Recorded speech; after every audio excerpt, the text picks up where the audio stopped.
প্রতিদিন তো শুনি মরে মরে, মরে তো না, বয়স তো কম হলো না, কান্নাকাটি করে লাভ কি? এই যে কথাবার্তাগুলো এখনো রেকর্ডে আছে, ইউটিউবে আছে, সার্চ দেন যে উক্তিগুলো। তার বিপরীতে শেখ হাসিনার ব্যাপারে কোনো উক্তি আছে?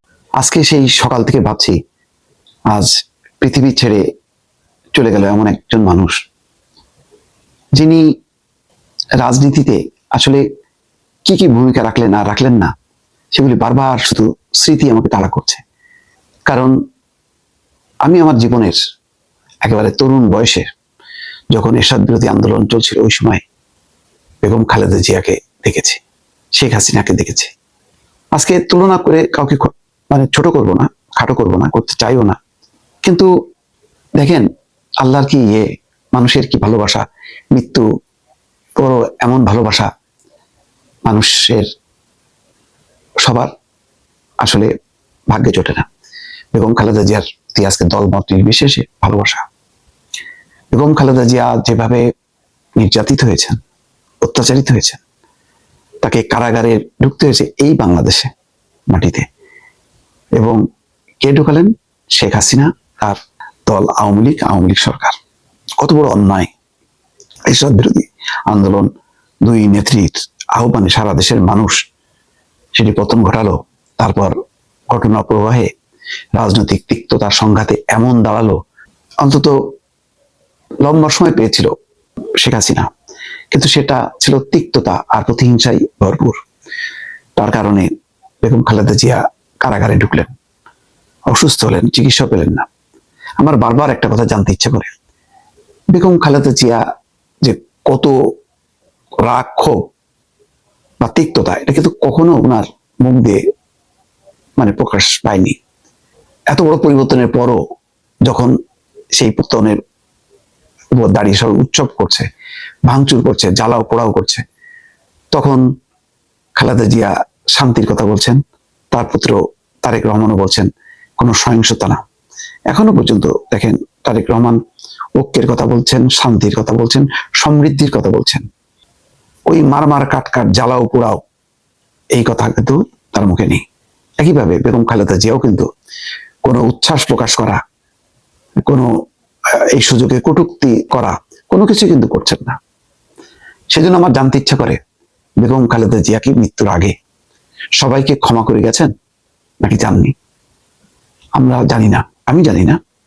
বেগম খালেদা জিয়ার অত্যন্ত কাছের যদি কেউ থাকেন, হয়তো তারা জানতে পারেন তিনি বলে যেতে পেরেছিলেন কিনা, তিনি ক্ষমা করলেন নাকি কাউকে কাউকে ক্ষমা করেননি। কারণ অন্তত শেখ হাসিনা ক্ষমার অযোগ্য অপরাধ করেছেন খালেদা জিয়ার সাথে, একেবারেই উচিত হয়নি।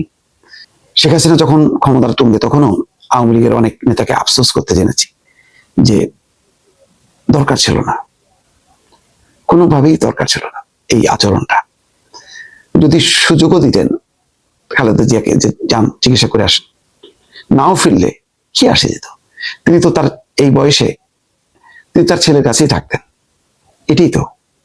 কিন্তু সেটুকু করার সাহস রাখেননি বা সেটা করেননি। এত হিংসা, এত হিংস্র মনোবৃত্তি নিয়ে একজন নেত্রী আজকে দিল্লিতে পালিয়েছেন, আর একজন নেত্রী মুখে কোনো এই পতনের অর্থাৎ তার যে ক্ষোভের যে অবসান ঘটলো, তার যে তৃপ্তি মানে ঢেকুর তোলা, প্রকাশ করা, নিন্দা করা, কোনো কিছু করলেন না। নীরবে তিনি পৃথিবী ছেড়ে চলে গেলেন। এই ঘটনা প্রবাহটা, এই মূল্যায়নটা কি আওয়ামী লীগের তো লক্ষ লক্ষ কর্মী সমর্থক আছে, নেতারা আছেন, তারা কি মূল্যায়ন করবেন? তারা কি তুলনা করতে পারবেন? তাদের নেত্রীর এই ভাষণগুলো তো এখনো আছে। প্রতিদিন তো শুনি মরে মরে, মরে তো না, বয়স তো কম হলো না, কান্নাকাটি করে লাভ কি? এই যে কথাবার্তাগুলো এখনো রেকর্ডে আছে, ইউটিউবে আছে, সার্চ দেন যে উক্তিগুলো। তার বিপরীতে শেখ হাসিনার ব্যাপারে কোনো উক্তি আছে কিনা? কিচ্ছু নাই, অথচ করতে পারতেন।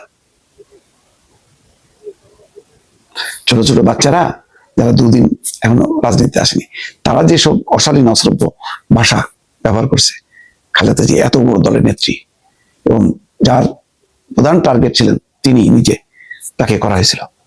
আজকে তার মুখে কোনো মৃত্যুর আগে আমরা একটা শব্দ শুনি নাই। এটাই হচ্ছে খালেদা জিয়া। আমার বারবার সত্যি জানতে ইচ্ছে করে খালেদা জিয়া কি মৃত্যুর আগে তার প্রতি যারা হিংস্র আচরণ করেছে, হিংসার চরিতার্থ করেছেন,